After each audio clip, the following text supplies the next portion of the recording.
ghosts moan or rattle chains. Some just tick.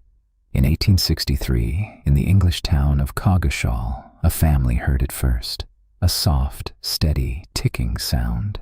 It didn't come from a clock. It came from the walls, from their furniture, from thin air.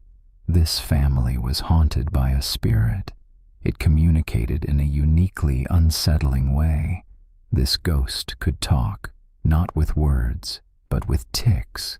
They would ask a question. One tick meant no, 2 ticks meant yes. The spirit answered their thoughts, their fears. It knew secrets. A local reverend even wrote about it. He saw the ticks answer. He felt the cold, watching presence. What if something unseen is still listening, waiting to tap out its own answers, right beside you in the dark?